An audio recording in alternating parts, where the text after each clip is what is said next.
Oh, welcome once again, PFL fight fans, to Dubai for the post-fight show. Coca-Cola Arena in the heart of downtown.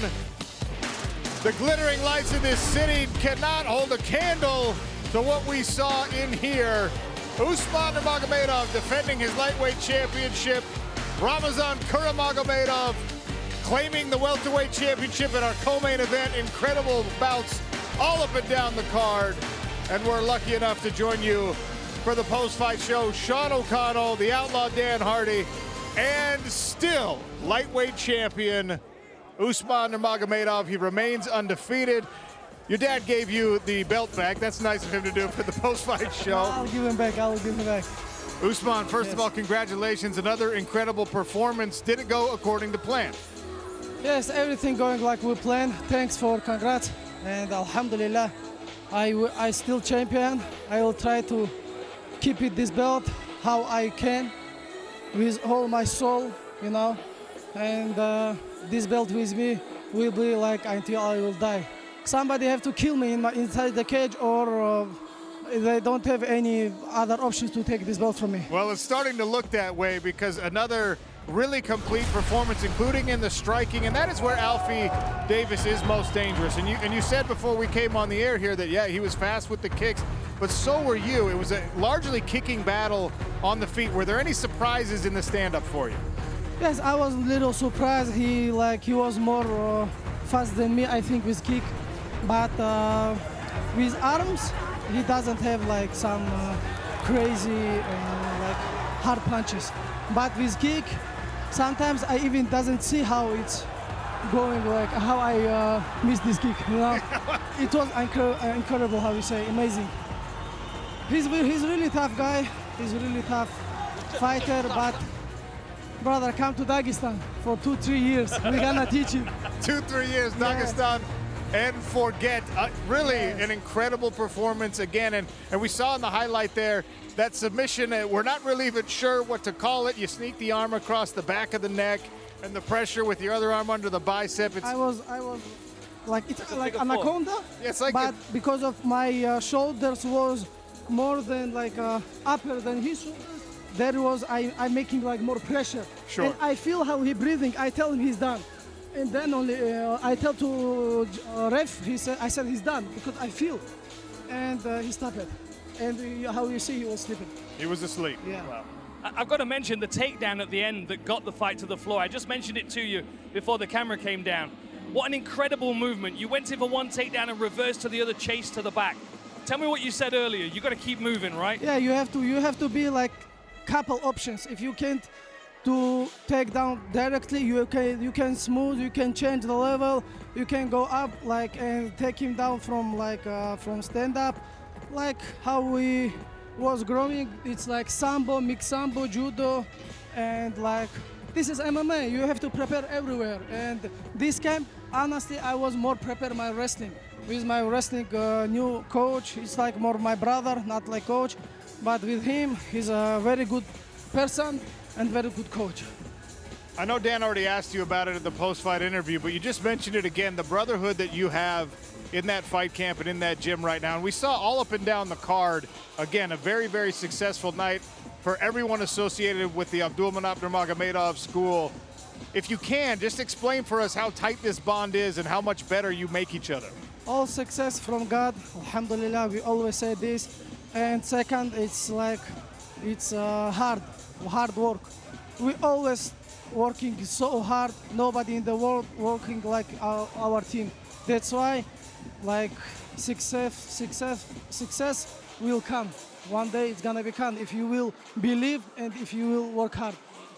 Yeah, I saw a photograph of you a few days ago, and it was a very, very young version of you sitting with Khabib. Both of you very young, but you very, very young. Yeah, it was like when I was 15 years. 15. So 16 like this. So I was thinking to myself, how much time and how much work you've put in from that day up until this. Did you know then in that photograph that you would become a champion? I didn't even like plan this, everything from my uncle Abdulmanap, even my father, he pushed us to sport, but he doesn't have any plans to will be like some champion. But my uncle, rahimahullah, Abdulmanap, he believe us. He always come to my father and tell, hey, I see him. Yeah, your boys have big potential.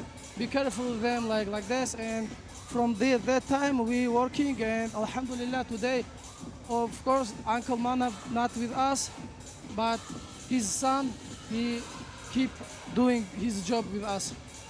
It's incredible, the work. And even to stay in the cage after tonight and take photographs with the guys that you've just beaten, he was saying hello to everybody. I mean, you're just incredible ambassadors for the sport. I'm going to need a movie about your gym and the whole journey from Khabib to you guys and to whatever else comes next. You've got other guys coming through the gym. Give us a shout out to some of the guys that were on the card tonight that also won from your team. We will, inshallah. Yeah. One day, inshallah. Why not? What's next, Usman? Oh, next, my father wait me and my mother here in Dubai. Really, yeah? Oh, nice. This is first time when my mother came to my fight, but Amazing. not in event. She's in a hotel. I wanna go to spend my drink tea with my mother. I know she's so nervous about me, about all team. She always texts me how this guy, how Amru fight, how Umar fight, always like that. And now that's why now spend time with my family. But for the next challenge, doesn't matter. You know, guys. I never choose any opponent. I hear some short guy. How his name? Archie Colgan. Archie Colgan. Yeah, it says wrestler guy. With him, anytime, whatever you want, guys. Doesn't matter. You know, I'm not choosing. Bring King Kong. If you will make for 155, we're gonna fight. You'll be ready.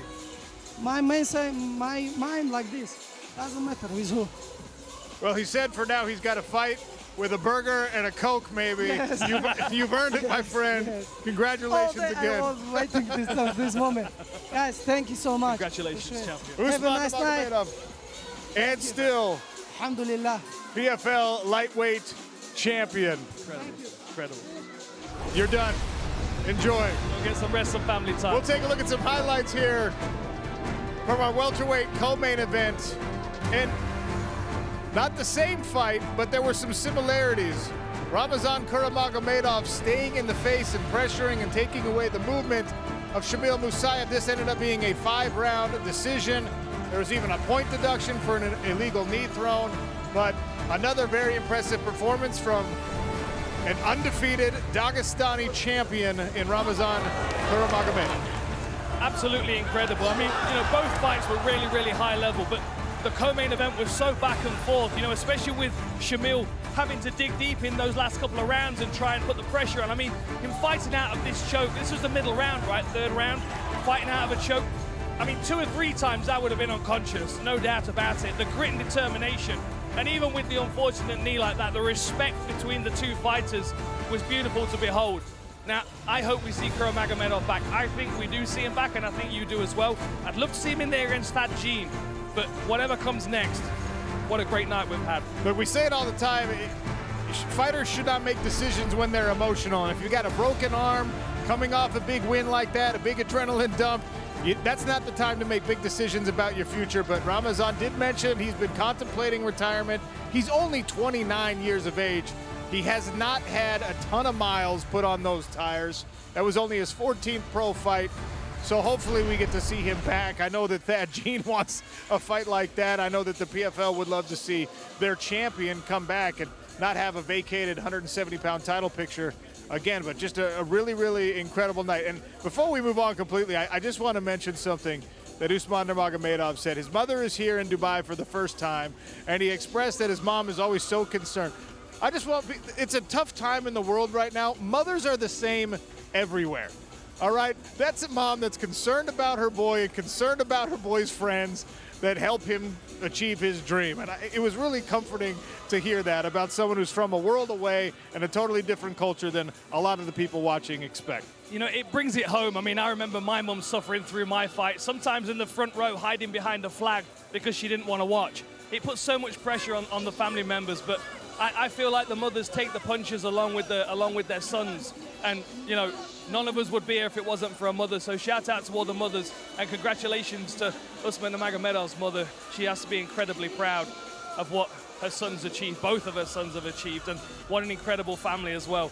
You just kind of wish that Abdulmanap was able to witness the wheel that he put in motion here, because he's changed the sport. Well, look, you asked about the team, I asked about the team. Everyone in the world of mixed martial arts has to acknowledge that, I mean, look, there's the American top team gym, which is, of course, a big conglomeration of talent from all over the world. But very specifically, what's going on with the Nurmagomedov school, a continuation of Abdulmanap's vision and work by Khabib, who, of course, himself was a great champion. I mean, there's a meme, it's a joke. Go to Dagestan for 2 or 3 years and forget. If you're a fighter, especially who wants to get better at wrestling and chain wrestling and grappling, it's time to start considering whether that will be the premier destination for people trying to improve that part of their game. You know, it almost feels like at some point in the near future, camps are going to be trying to recruit a Nurmagomedov into their camp to pass on that knowledge. It really is amazing how they've managed to build, and the friction between the guys in the camp, how they've worked against each other to keep pushing forward. That takedown at the end, I've mentioned it so many times, but you don't get takedowns like that unless you've got guys that can defend the first, second, third, fourth takedown. And I'm going to throw this out. I know the MMA community love a debate. Arman Tsarukyan is the best lightweight in the UFC for my money. No disrespect to Justin Gaethje holding the interim title. Toporia's out of the picture. Makhachev's moved up a weight class. Arman Tsarukyan, for my money, is the best 155-pound fighter in the UFC right now. For my money, Usman beats him. And I called his fight against Islam when he made his UFC debut. Islam was just a bit better in every single point of the game. I feel like Usman's got the same credentials, but probably a little bit more dynamicism with his striking. So, I mean, title unification, come on, let's do it. I want to see that. I want to see it. I want to see who's the best in the world, and I very much feel in my heart that it's Usman Nurmagomedov. And I'm willing to say he'd be happy to prove it against anybody, because that's just the mentality that he has, that everyone in that camp has. And it's a great thing to see in today's landscape of mixed martial arts. If it's Archie Colgan next, we don't know where it's going to be. We don't know when it's going to be, but hopefully we see it soon enough. All right, so main event and co-main event in the books. We already looked at the highlights. How about the Lazy King? It was nice to see him back, overcoming some personal struggles to get back to this place where he's ready to compete. Took a short notice opponent change. Kenley St. Louis, always tough, always ready. And the Lazy King found a way again, not only with his grappling, but he outstruck Kenley St. Louis. Yeah, this was an interesting one. I mean, we had 2 judges scored it all the way for Abdul, and 1 judge scored it the opposite way. It was announced as a majority. It was actually a split decision on the scorecard. They just announced it incorrectly. But I don't know how that happened, to be honest. I'm going to have to go back and rewatch the fight a few times, because although Abdul was on the back foot countering with his striking, the constant sub-attack every time Kenley St. Louis tried to level change negates those 3 takedowns that he scored. And I don't really feel, I mean, especially with the left hook in that first round, Abdul just looked great tonight, and I feel like he's right at that point where he's going to go to the next level of his game. And he talked about going to Thailand. That'll be a good idea. Nimi Mehta is backstage with more. The Lazy King, you were so cool, calm, collected, relentless in there. How did that win feel? It felt great. I had a very good opponent, very respectful and tough, really high-level fighter, a wrestler. The wrestlers are always tough, not easy. Yeah. Well, talk to me about like the evolution of you. Do you think people saw the perfect Lazy King out there? Do we think there's other levels to it? Not yet. I feel that I have still space for improvement, and at the same time, it's good to know that I can still improve. Mm-hmm. So that's why I'm motivated to go for Thailand, for example, to do a camp, improve my striking game, to take more confidence, in this. Because even though I hurt him, I wasn't too risky, because I felt if I rush too much, if you're too excited, you can get cut. But I need to improve that confidence. Yeah. Okay. Well, tell me after that. I mean, what's the next fight you're looking at? Are you looking forward? Is there a name that you want out there? For me, no name. Any guy who's in front of me, I'm excited to fight the better guy. I want to fight the best, and inshallah become the best. Yeah. Best of luck. Enjoy your win tonight. Thank you very much. Thank you. Back to you, Sean. How about the debut of Salamat Izbulayev against the former PFL champion in Jesus Pineda, who never got going in this fight? Very, very slow start. Big John McCarthy actually paused the fight, told both fighters about 3 minutes in, hey, you have to engage. And from there, Salamat said, all right, let me get this thing going. Takedown, crucifix position, and big elbows to finish it. There was something going on with Jesus Pinedo's left eye, but it might have just been the impact of some of those strikes. Yeah, John McCarthy came over after the fight and he said to us that he tapped. We obviously looked for it, but I think more than anything, it was the look from Jesus Pinedo into John McCarthy's eyes like, get me out of here. I don't know what to do in this position. I'm taking shots. And I have to say, I can't think of a fight that was so one-sided with Jesus Pinedo involved in it. I mean, you go back to the Habalaya, the Mobley fight, and he was grinding all the way through that fight. Every single fight that he's had, you know, the Braga fights, he's either completely blasted his opponent or he's made them work really hard for it. But tonight, he was just completely shut down and outclassed. Wow, what a fight. Puya Rahmani, Carl Williams opened our main card tonight in the heavyweight division. It took until round 2, but Puya Rahmani showed why everyone here in Dubai is so excited about his potential in the sport of mixed martial arts. After spending a lot of time in the grappling and wrestling world, Puya is focused now on MMA. Submission victory, he maintains his 100% finish rate, and he wants a title shot now.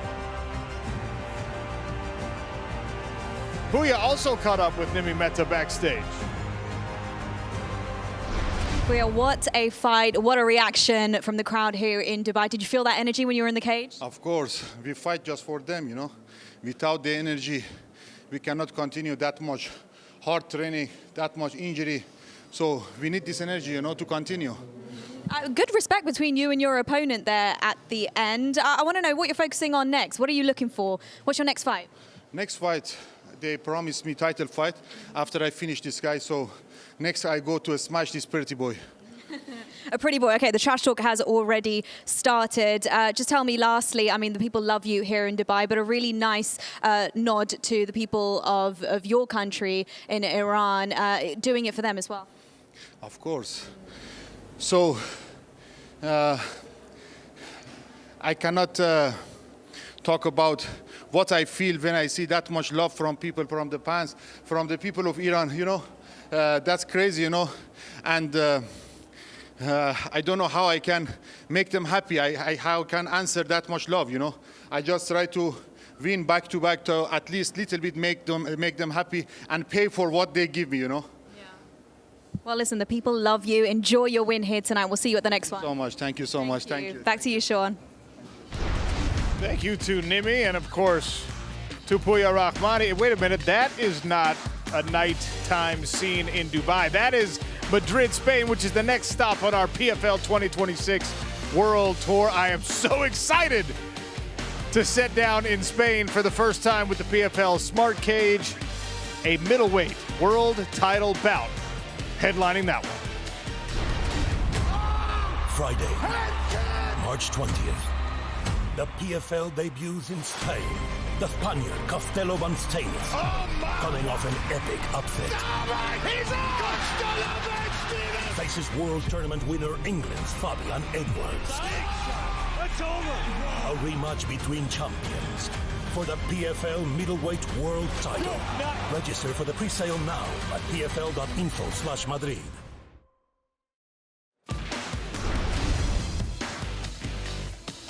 The announced fight card so far will continue to flesh this thing out over the next 8 or so weeks. Linton Vassell, Dennis Goltsov at heavyweight. Alexander Shabli back against the Koidan Duque, a very, very tough Spaniard. AJ McKee, Adam Boric in a featherweight bout that will surely factor into the title picture moving forward. And the aforementioned middleweight main event, Castelo Banstaines, Fabian Edwards. Joining us now via satellite, do you still say that? Castelo Banstaines, the 185-pound PFL world champion. Buenas noches, friend. How are you? Buenas noches, hermanos. We're all good. We're all good. A little bit jet lagged, but I'm good. How are you guys? We're doing great. We're happy to be here. We're happy to be coming to Madrid. Just tell me what it means to you to be bringing the PFL for the first time to home soil, to Spain. It's like making up a dream and making the dream come true, but I've never dreamt about this. This is even bigger than just dreaming. And then seeing this, that it's going to happen because of us winning the belt and taking the PFL to Madrid, Spain, and defending the belt in Madrid, Spain. man, this is even bigger than a dream. This is a life accomplishment for me. It's going to stay in my memory, my parents' memory, my family's memory, and this is just crazy out of words. Could you think of a better opponent? I mean, you know Fabian so well, but of course the last fight you had was really, really close. I feel like this is almost the perfect opponent for this main event spot for you. 100%. No, I believe Fabian is the best opponent I can have to be fighting in Madrid, Spain, and put a highlight on my name with his face on it. So, Costello, you spent plenty of time in your career being the hunter, chasing the champion, and fighting for the opportunities to win the belt. Now you are the hunted. Now you are the undisputed champion. Has it changed anything for you in your preparation, your mentality? No, not at all. My mentality is bigger than, it's hungrier than ever. I'm not losing. This is my story. I can't lose in my story, and I'm not going to lose in my story, especially not in my backyard. Not at home. No way. Nobody's defeating me or taking stuff from me, from my country. Never. Not happening. Give us a sense of the buzz that's happening in Spain for this fight, of course, and a card headlined by one of their own. Oh man, this is crazy. Spain's going crazy, and they're gonna. You guys are gonna feel it once you guys are there. The 20th of March, you guys are gonna see how beautiful Spain is. Like the MMA fans, the sport business in general over there. But for the MMA, that the big organization is coming to Spain and are going to be in Madrid, Spain. That's crazy. People buying tickets. They're sending me DMs saying, well, we're coming from Mallorca. It's like an island from Spain. They're flying over to Madrid to watch me fight. Like, this is crazy. It's beautiful. So we're a few weeks out. Whereabouts are you in your preparation right now, and what's the work to be done between now and the fight? Well, I just flew back. I just got home a couple of hours ago from Florida, from Killcliff. I've been there for quite a long time now. And we got like 4 or 5 weeks left for training. I'm here in the Netherlands now to finish my training camp, and then I'm flying straight to Madrid, defend my belt, because the belt is staying in Spain, and then make a holiday out of it. Well, we're going to make a holiday out of it, too. Look, food is my thing, and I know that the food in Madrid and in Spain are going to be incredible. So just send me some restaurant recommendations. I'll still show up to fight night. I'll just be a couple pounds heavier. Yeah, with a bigger belly. That's my man. I'm going to come and see you next week. I'm going to bring my camera crew out, and we're going to come and visit you in the gym and see what you're up to, my friend. I'm really excited for this fight. I think it's going to be an incredible contest. Thank you, Dan. I'm going to see you next week, definitely. Make sure you bring a big jacket because it's quite cold down here. I've been sweating constantly in Dubai, my friend. I'm looking forward to some cold weather. That's what I mean. Well, stay healthy. Good luck with camp. We will see you very soon headlining our first ever event in Spain, Costello Van Steenis, Fabian Edwards, March 20th for the middleweight world title. Thank you. See you then, guys. Vamos, viva España! Incredible card coming in Spain, an incredible night here in Dubai, and obviously Dubai's been very gracious to us, an incredible city again to visit, to live in, to do business in, to have fights in, and very much a beautiful night of fights with some surprising results, some incredible competitors tonight, and Team Nurmagomedov's got to feel really, really good about the results. I mean, how could they not? And the one thing you have to mention about the camp, aside from obviously, what Usman was able to achieve, is Nurmagomedov.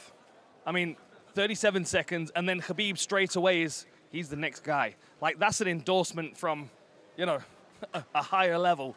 It's incredible to see what this guy's going to be able to do. I mean, Khabib Nabiev, too, who also fought early, a cousin of the Nurmagomedov brothers, right? I mean, this is a pipeline now that is putting fighters out in every weight class. That was a light heavyweight bout for Khabib Nabiev, who remained undefeated as well. Big things coming, not only for those guys, but for all the winners on tonight's card. Here's a look at our upcoming global schedule. Madrid, as we just talked about, March 20th. Then Pittsburgh back in the United States. Chicago on April 11th. Boston, that's a Thursday night fight night, April 16th. We're just getting started here in 2026. New format, new leadership, new look. Same old Sean O'Connell, same old Dan Hardy. You're stuck with us. But it's going to be a great year. Thanks for being with us for our first event. Be with us for our next one in Madrid. And thank you once again to all of our crew, all of the fighters, all of the coaches, to Dakota Ditcheva for joining us on the broadcast. And this is going to live on YouTube. Also, go find the promo for tonight, the little chess piece promo. Absolutely. Some of our best work. And I say our best work, having had nothing to do with any of it. But I'm going to claim it because it was great. Good night from Dubai. And thank you again to everyone involved with the PFL and you, the fans, making it happen at home.